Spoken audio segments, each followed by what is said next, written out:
Bonjour tout le monde, j'espère que vous allez bien. Aujourd'hui nous sommes samedi et je ne me rappelle plus de la date exacte. Il fait très beau, il faisait très beau avant que je sorte. En tout cas il fait chaud et j'ai décidé de faire un petit tour dans la nature. Je vais me poser dans l'herbe et peut-être qu'il va pleuvoir, donc je vais me choisir un petit endroit sous un arbre.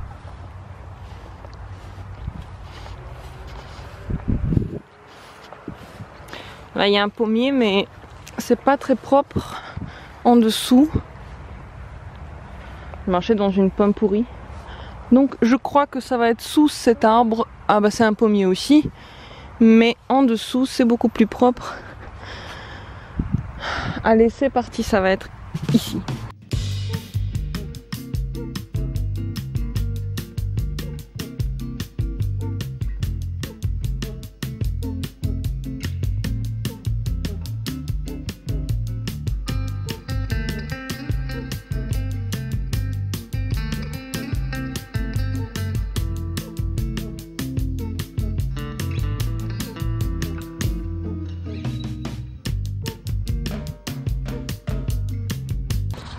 J'ai avec moi une couverture au cas où j'ai quand même frais, même si là, pendant que je bouge, j'ai pas l'impression qu'il fasse plus frais que ça. J'espère que cet arbre va me protéger de la pluie. Et j'ai oublié mon coussin, mais c'est pas grave. Et ça mes amis, je crois que c'est un parasite. J'espère que je me trompe pas parce que je voulais l'enlever pour pouvoir mettre ma tête. Est-ce que c'est vraiment un parasite? Cet arbre n'a pas l'air malade. Si quelqu'un sait est-ce que c'est un parasite ou pas, je suis preneuse de vos conseils. Commentez, dites-moi si je me trompe. En tout cas, les feuilles n'ont pas l'air comme ceux d'un pommier, donc à mon avis ça doit pas être quelque chose de très très bien. J'ai ma couverture exprès pour les journées un peu fraîches, donc l'autre côté est réchauffé et je peux dire que le sol ici est irrégulier, donc je vais être vraiment comme sur des petits coussins. C'est parfait ici. Je me sens comme l'héroïne d'un roman qui va se mettre sous un pommier pour réfléchir. J'ai décidé de ne pas enlever cette petite plante à l'origine inconnue parce que je me dis, si la nature la place est là, alors autant la laisser sur place. Je vais en profiter un peu pour faire quelques appels, appeler ma famille et puis écouter encore une fois de la musique, me détendre, réfléchir et profiter de cette journée chaude. Qui sait encore combien il y en aura cette année. Peut-être qu'il y en aura beaucoup avec le changement climatique. Mais on n'en est jamais sûr, alors autant en profiter.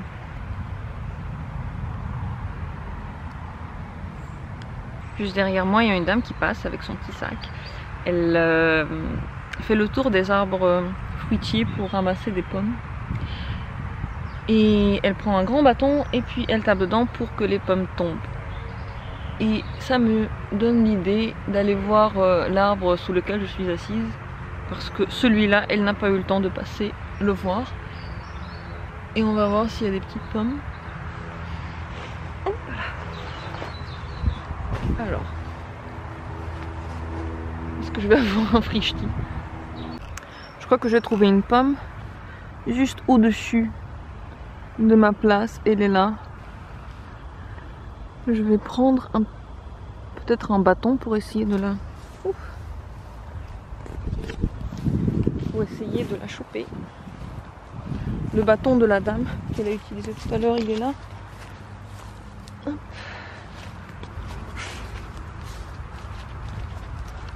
Je crois que cette pomme m'attendait. Elle est juste au-dessus de moi.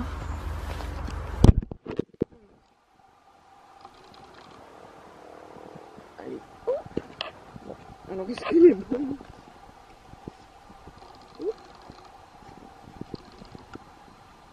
Elle est parfaite. Elle est en parfait état. Ça c'est de la pomme bio. Parce que quand on marque bio sur les pommes, on a tous la même tête, toute la même tête. ça me semble tout à fait suspect. Et bien cette pomme là, c'est une vraie pomme bio. Et elle sent vraiment comme une pomme. Je vais quand même essayer de l'essuyer un petit peu. J'ai pas très envie d'aller la laver dans la rivière là-bas. Allez, on goûte ça.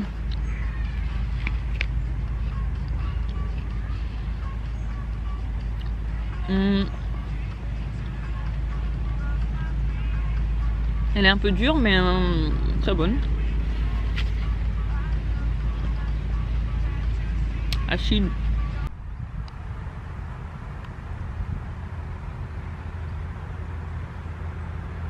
Contrairement à la France, ici dans le sud de l'Allemagne, il y a eu beaucoup de pluie cet été. Il n'y a pas du tout de sécheresse. Je sais qu'au nord de l'Allemagne, vers Berlin, c'était pareil qu'en France, tout est complètement desséché. Mais ici, pas du tout. Et c'est la deuxième année consécutive, je crois. En tout cas, l'année dernière, c'était pour sûr comme ça, qu'il y a beaucoup trop de fruits, trop de récoltes. Et les gens qui ont des plantations d'arbres fruitiers n'arrivent pas à tous les utiliser. Donc des gens à qui n'appartiennent pas les champs peuvent venir prendre leurs fruits et ils le font. Lorsque Kaline était encore là, ma chienne, j'ai pris part aux promenades de groupe qui étaient organisées ici dans le village où je suis. Donc samedi, dimanche, le matin, des gens se retrouvaient pour se promener ensemble avec leurs chiens. Et sur l'un des parcours, il y avait un champ comme ça qui était à quelqu'un, mais les propriétaires n'arrivaient pas à utiliser tous leurs fruits parce qu'ils n'étaient pas des professionnels, ils ne vendaient pas leurs récoltes, ils les utilisaient juste pour eux. C'était un champ avec des poires et les poires étaient extraordinairement bonnes. Et ces gens de la promenade m'ont expliqué que l'année dernière, ils ont ramené énormément de fruits de là, ils n'étaient pas les seuls. Et qu'ils en ont fait, je crois, de la compote. C'était très très bon. Et je me suis jurée de venir avec, j'étais très contente, j'attendais avec impatience l'automne parce qu'ils ont dit que c'était fin septembre, début octobre. J'attendais ce moment pour aller rassembler avec eux quelques fruits et puis me faire plaisir, mais j'y suis pas allée. La raison en est claire, Kaline n'est plus là et moi j'avais beaucoup de mal à revenir dans le cercle de chiens que je connaissais si bien et avec lesquels on a fait des tours avec Kaline. Donc je suis encore passée outre, mais ils m'ont raconté que oui, que l'année dernière il y avait beaucoup trop de fruits, même les raisins n'ont pas tous été récoltés. Ils ont pourri sur leurs branches parce que personne ne les a ramassés et puis voilà, il y en avait trop. Donc il reste encore des endroits en Europe où la sécheresse n'a pas pris le dessus. Et d'ailleurs ça se voit, tout est vert, même si vous pouvez voir cette montagne là-haut, eh bien il n'y a aucun arbre desséché, tout est parfaitement vert. Et quand je suis venue cet été en France, j'ai été choquée par la couleur de la nature qui était jaune. Je me suis pas du tout rendu compte à quel point les pluies manquaient en France.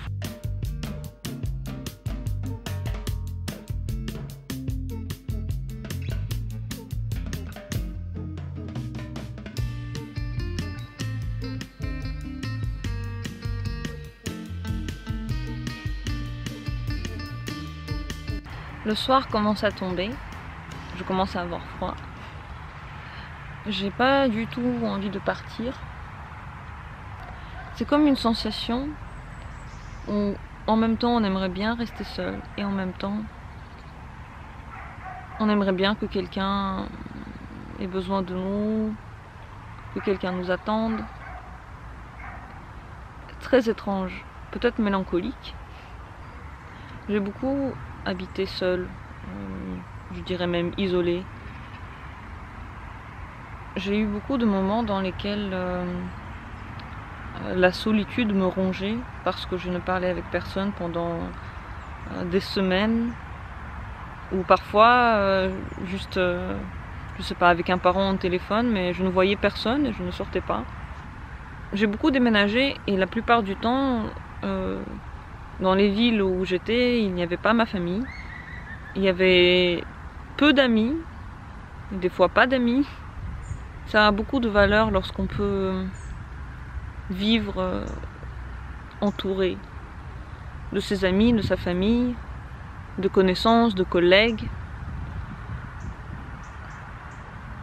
Malgré tout, l'homme est un animal de meute et ses besoins de solitude ne sont jamais très longs, qu'à la plupart du temps. Je parle pas des mecs qui viennent s'enfermer dans les grottes et qui ne parlent plus à personne, jamais. Mais la plupart du temps, je crois que les gens ont besoin d'être entourés de quelqu'un. J'ai toujours voulu habiter dans la même ville que les êtres qui me sont chers. Je crois que ça doit être un sentiment très agréable lorsqu'on peut choisir qui on voit ce soir. Est-ce qu'on voit la famille ou les amis, tel ami ou tel ami. Ça m'est rarement arrivé que... Non, ça m'est jamais arrivé. Ça m'est jamais arrivé de pouvoir choisir qui je vois vraiment. J'ai jamais eu beaucoup d'amis dans les endroits où j'ai vécu. Peut-être la première année de fac était pour moi l'année où ça bougeait le plus parce que ma famille habitait pas très loin et j'avais énormément de connaissances. Pas beaucoup d'amis, mais énormément de connaissances avec qui je sortais. Mais à part cette année-là, je me souviens pas. Est-ce que ça a à voir avec le déménagement? Les déménagements? Qu'on n'a pas le temps de s'implanter? Parce que dès que je commence à m'implanter et avoir des amis, des connaissances dans un endroit, je m'en vais. Ou ils s'en vont. Mais d'un autre côté, j'arrive pas à me passer des déménagements. Lorsque j'habite trop longtemps dans un endroit, et trop longtemps pour moi c'est... 3 ans c'est déjà trop longtemps. À partir de 2 ans, je commence à un petit peu avoir envie de déménager, et 3 ans j'ai envie de déménager, j'ai envie de changer d'air. Alors c'est paradoxal, parce que d'un côté je veux changer d'air, d'un autre côté j'aimerais bien avoir des gens que je connais près de moi. Pour le moment c'est la vie qui décide. Je vais lentement me mettre sur le chemin du retour. Je vous souhaite à tous une très bonne journée. J'espère que vous êtes bien entourés. C'est quelque chose qu'on remarque jusqu'au bout, on va dire qu'on ressent jusqu'au bout, seulement quand on ne l'a plus. Alors je vous souhaite de bien passer cette journée, d'être heureux tous les jours. Je vous fais plein de bisous et je vous dis à bientôt.